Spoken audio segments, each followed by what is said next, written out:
Daily life में हमारे आसपास की चीजों में कई सारे चेंजेस होते हैं, जैसे बर्फ का पिघलना, पानी का उबलना, चीजों का जलना, लोहे में रस्ट लगना और भी तरह तरह के डिफरेंट चेंजेस।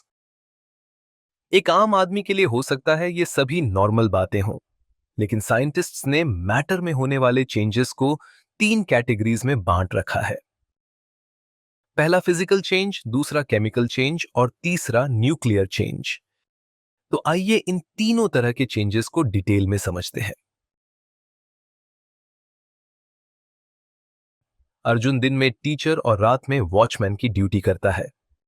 इंसान तो वो एक ही है, लेकिन उसकी फिजिकल अपीयरेंसेस दिन और रात दोनों में अलग अलग होती हैं।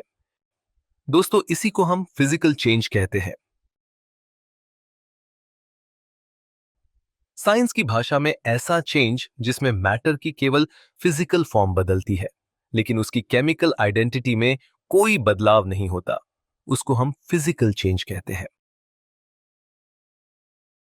हम जानते हैं कि सभी चीजें छोटे छोटे पार्टिकल्स से बनी होती हैं और इन पार्टिकल्स के बीच फोर्सेस ऑफ अट्रैक्शन होती है। अगर किसी तरह से हम इन फोर्सेस ऑफ अट्रैक्शन में बदलाव करके मैटर के पार्टिकल्स को नजदीक या दूर ले जाते हैं, तो वहां हमें फिजिकल चेंज देखने को मिलता है।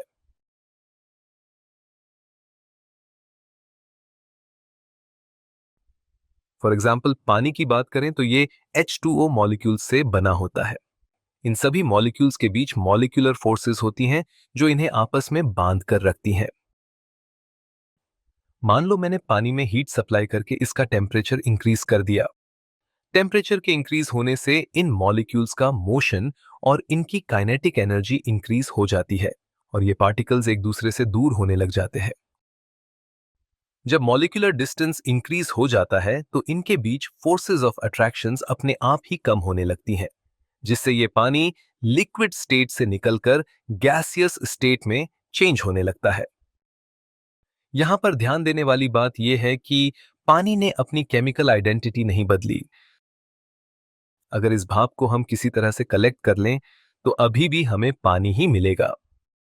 भाप में प्रेजेंट पार्टिकल्स अभी भी वाटर मॉलिक्यूल्स ही हैं, ये किसी और चीज में नहीं बदले। इन वाटर मॉलिक्यूल्स के बीच केवल फोर्सेस ऑफ अट्रैक्शन में बदलाव हुआ है, जिससे वाटर की फिजिकल स्टेट चेंज हुई है। दोस्तों, इसी को हम फिजिकल चेंज कहते हैं। फिजिकल चेंज में हम सब्सटेंसेस को वापस उनकी ओरिजिनल फॉर्म में कन्वर्ट कर सकते हैं, इसलिए ऐसे चेंजेस को रिवर्सिबल चेंजेस भी कहा जाता है। एग्जाम्पल्स की बात करें तो breaking of glass bottle, crushing of can, freezing of ice, boiling of water, ये सभी फिजिकल चेंजेस के कुछ एग्जाम्पल्स हैं। तो ये था फिजिकल चेंज। चलिए अब बात करते हैं केमिकल चेंज की। मगर आगे चलने से पहले आप लोग मुझे सोचकर बताओ कि क्या होता अगर अर्जुन इंसान से कुछ और बन जाता। इस केस में वो अपनी इंसान वाली आइडेंटिटी से निकलकर एक बिल्कुल ही अलग चीज में बदल गया। दोस्तों, इस तरह के चेंजेस जहां मैटर की पहचान बदल जाती है उनको हम केमिकल चेंजेस कहते हैं। हमने जो वाटर का फिजिकल चेंज देखा था उसमें वाटर मॉलिक्यूल्स चेंज नहीं हुए थे, उनके अंदर का कोई बॉन्ड ब्रेक भी नहीं हुआ था, केवल उनके बीच फोर्सेस ऑफ अट्रैक्शंस बदली थी। मगर यदि किसी तरह से हम इस मॉलिक्यूल के बॉन्ड्स को ब्रेक करके हाइड्रोजन और ऑक्सीजन को अलग अलग कर ले, तो अब ये प्रोसेस एक केमिकल चेंज कहा जाएगा। वाटर मॉलिक्यूल को ब्रेक करके जो हमें हाइड्रोजन और ऑक्सीजन एलिमेंट्स मिले हैं, इन दोनों की प्रॉपर्टीज वाटर से हर लिहाज से अलग है। तो अब ये चेंज हमारा केमिकल चेंज है। चलिए एक दूसरे एग्जाम्पल से समझते हैं। मान लीजिए अब की बार हमारे पास सोडियम एलिमेंट है जो सॉलिड फॉर्म में है। हमने इसमें हीट सप्लाई की तो ये लिक्विड फॉर्म में बदल गया।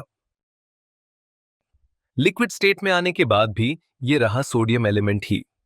मेल्ट होने के बाद इसके एटम्स के बीच फोर्सेस ऑफ अट्रैक्शन में बदलाव तो हुआ, लेकिन ये किसी दूसरे सब्सटेंस में नहीं बदला। दूसरे शब्दों में कहें तो अभी तक इसने अपनी आइडेंटिटी नहीं बदली। दोस्तों, ये चेंज अभी तक एक फिजिकल चेंज है, लेकिन क्या होगा अगर हम सोडियम और क्लोरीन को 1:1 की रेशियो में मिक्स कर दें? दोस्तों, ऐसा करने से सोडियम और क्लोरीन आपस में रिएक्ट कर जाएंगे और हमें प्रोडक्ट के रूप में सोडियम क्लोराइड या नमक मिलेगा। सोडियम क्लोराइड एक कंपाउंड है जो सोडियम और क्लोरीन एलिमेंट्स के कंपैरिजन में एक बिल्कुल ही अलग सब्सटेंस है। दोस्तों, यहां पर एक केमिकल चेंज हुआ है और हर केमिकल चेंज की तरह यहां भी बाद वाले सब्सटेंस की प्रॉपर्टीज पुराने वाले से बिल्कुल भी मैच नहीं खाती, क्योंकि केमिकल चेंज में हमेशा नए सब्सटेंसेस बनते हैं, इसलिए हम इन्हें इरिवर्सिबल चेंजेस भी कहते हैं। तो ये था केमिकल चेंज। मगर माइंड में एक सवाल आता है, कोई भी केमिकल चेंज आखिर होता क्यों है? असल में केमिकल चेंजेस इलेक्ट्रॉन्स की वजह से होते हैं। जब सब्सटेंसेस के बीच या तो इलेक्ट्रॉन्स का ट्रांसफर होता है और या इलेक्ट्रॉन्स की शेयरिंग होती है, तो हमें केमिकल चेंज देखने को मिलता है। सोडियम का एटॉमिक नंबर 11 होता है, 281, ये इसकी इलेक्ट्रॉनिक कॉन्फ़िगरेशन है।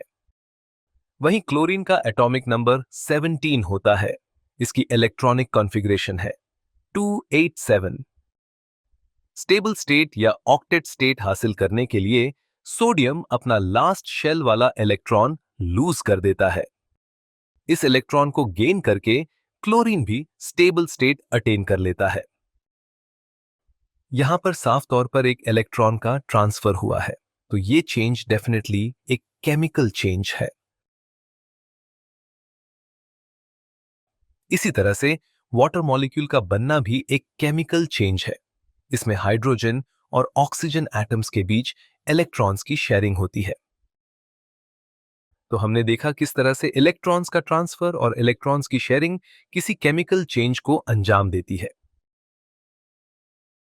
एग्जाम्पल्स की बात करें तो burning, rusting, cooking, baking of cake, ये सभी केमिकल चेंजेस के कुछ एग्जाम्पल्स हैं। तो ये था फिजिकल और केमिकल चेंज। अगली वीडियो में हम न्यूक्लियर चेंजेस को समझेंगे। दोस्तों, अगर आपको हमारी ये वीडियो पसंद आई हो तो please subscribe this channel. Thank you so much.